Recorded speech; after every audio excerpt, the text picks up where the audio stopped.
So we already know that Pokemon Legends ZA is getting DLC in the form of the Mega Dimensions expansion, and we also know, thanks to the reveal, that we're going to be getting new Mega Evolutions in this DLC. So in this video, we're going to look at what those new Megas could be like. I'm going to be showcasing some designs of my own creation here, but I also do gotta give a bit of a spoiler warning too, as there is some info we will be talking about from the DLC that is yet to be officially revealed, so just keep that in mind as we jump into this. With that established though, we know that the Mega Evolution DLC is going to be coming soon, and since it's coming soon, it has been discovered by data mining of the game which Pokemon are going to be included in the DLC, and which Pokemon are going to be getting new forms, which in this case would obviously most likely be new Mega Evolutions. So we're going to take a look at a handful of them, and what their Megas could look like, which is all being made possible by today's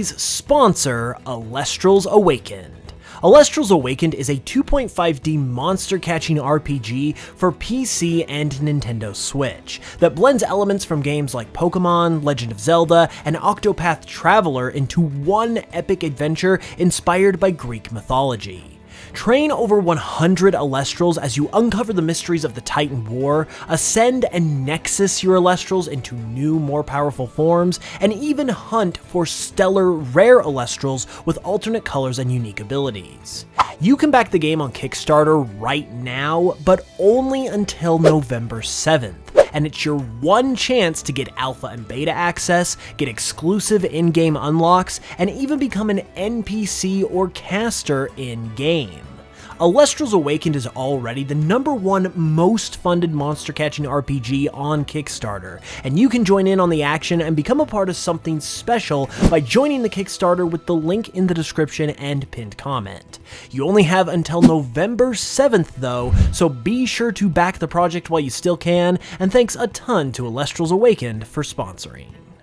Starting with Scovillain. Scovillain is a great pick to receive a new Mega because not only is it an interesting choice as a new Gen 9 Pokemon, but Scovillain has also been tagged by many people as a Pokemon that needs something more, and a Mega would do just that.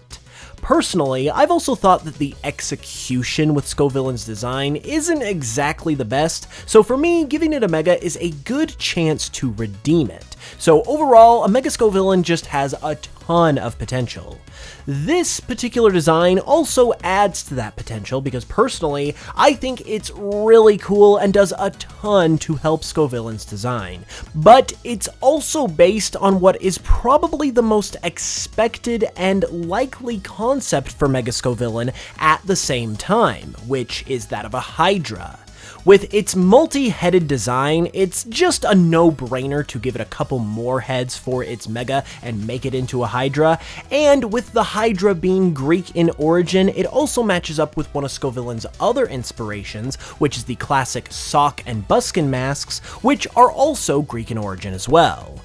On that note, with the masks representing the feeling of comedy and tragedy, the two new heads also represent other emotions too, namely fear and jealousy. They also bring other colors of peppers into the mix, which adds, well, color to the design, and I also decided I wanted to put it on all fours and make it look a little more like a dragon, since it is based on Hydra after all, and it also just felt like a good fit. To me, this kind of design does a lot to really help out Scovillain's design and turns it into a really cool Pokemon, so hopefully the actual Mega will also do something similar.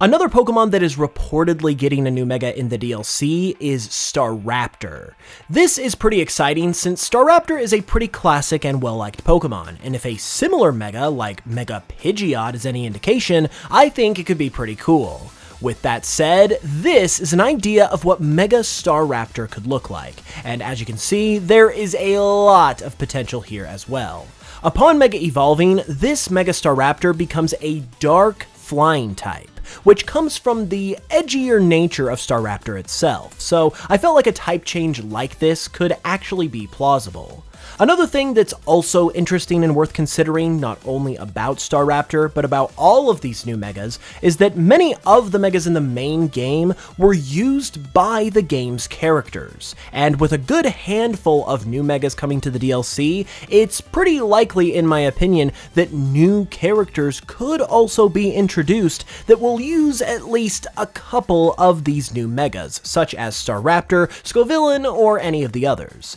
So as exciting as the new megas themselves are, the potential for the new characters that could also potentially be brought with them is also pretty exciting too. And with Staraptor being a more classic Pokemon as well, it makes Mega Staraptor a potentially great mega that will be really exciting to see. A rather infamous Pokemon on this list of DLC Pokemon is Crabominable, and with Crabominable being one of the most unpopular Pokemon out there, this could either go really good or really bad. It could be good because it could obviously help redeem Crabominable a little bit or even a lot of bit, or it could be bad because it could just end up being even more Crabominable. As someone who isn't exactly an enjoyer of this Pokemon myself, I made this mega as an attempt to make its design a little more palatable. Crabominable's whole shtick is that it's based on a Yeti crab, so it's a literal Yeti crab. So with that in mind, I thought that leaning even more into the Yeti side of things might be a good direction for this mega to go, since it adds a kind of powerful force to the Pokemon that is fitting of a mega evolution. This design also attempts to subvert some of that unusual blend of crab and Yeti by not exactly completely eliminating it, but rebalancing it to hopefully make it a little more approachable. It does remain Ice fighting type, with Ice being a type that wasn't super utilized in the base game of Legend ZA, so it will be interesting to see how it might be used in the DLC. Also, while I wouldn't say Crabominable is the most exciting Pokemon on this list, it is one of the most intriguing, so it'll be interesting to see how good or bad this one turns out. Speaking of intriguing, this next Pokemon also fits into that category too, and that Pokemon is Heatran, and this is what Mega Heatran could look like. Heatran getting a Mega is really interesting for multiple reasons. Number one, it's obviously a legendary Pokemon, so it carries a little more weight that way, and as such, it naturally begs the question of whether or not they will do anything special with this Mega, or if it'll end up just being a mystery gift type of thing. Personally, I would suspect that there will be at least some kind of gameplay associated with it, because in the base game, pretty much every new Mega got a special time of their own to shine. Whether they were used by a character in battle, or whether they were a rogue Mega, there weren't really any of the new Megas that were just left by the wayside. And since Heatran is a legendary on top of that, I feel like it could very well have some type of quest or boss battle associated with it. Next, the other thing that really interests me about the idea of a Mega Heatran, in a game set in Lumiose City no less, is the fact that during the original X and Y's release, there was a big rumor about the possibility of being able to find Heatran within the game, and it was all because of a mistranslation of an NPC's dialogue within Lumiose City where she references Heatran. So with Heatran getting a Mega, it could potentially be a reference to this, and they might be using the prominence of that rumor and actually bringing it to life by actually allowing us to find Heatran in Lumiose City this time around, and also making it complete with a Mega Evolution, which would be insanely cool. In terms of what Mega Heatran could look like though, this is obviously just my interpretation, and it derives from Heatran being a sort of volcano monster. In various cultures, it was once thought that the erupting of volcanoes was caused by a monster living inside them, and this is what Heatran might also be based on already. So for the Mega, I decided to just lean more into this and give it more of that folklore monster kind of vibe, which is why it becomes a little more sinister in the face and gains a dragon-like tail as well. It does remain Fire Steel type, as I imagine Mega Heatran probably would, and as I mentioned, it'll be really interesting to see how they utilize this one in-game. I personally really hope they utilize that rumor from X and Y, because that would just be so unbelievably awesome if they did. One more from this list of Pokemon that I think could be particularly cool is Baxcalibur, and this is what Mega Baxcalibur could look like. I think it will probably stay Ice Dragon, just like this design, and what's exciting about this Mega is not only is it a Mega of a Dragon type, which always has the potential to be amazing, but it's also a Mega for a pseudo-legendary, which is something they seem to want to give to most of the pseudos, because we already have several Mega pseudos, like Mega Garchomp for instance, Mega Salamence, we just got Mega Dragonite, and now we're getting Mega Baxcalibur, so it'll be interesting to see this one added to those ranks. Because it's a pseudo, I also kind of feel like it'll have a little more put into it in terms of its design and the overall thought process behind it. So fingers crossed that it's something that will actually turn out good. But as this design shows, I think it could turn out very good. Baxcalibur is a pretty rigid Pokemon in terms of its posture, so this Mega relaxes that posture a little bit while also expanding on the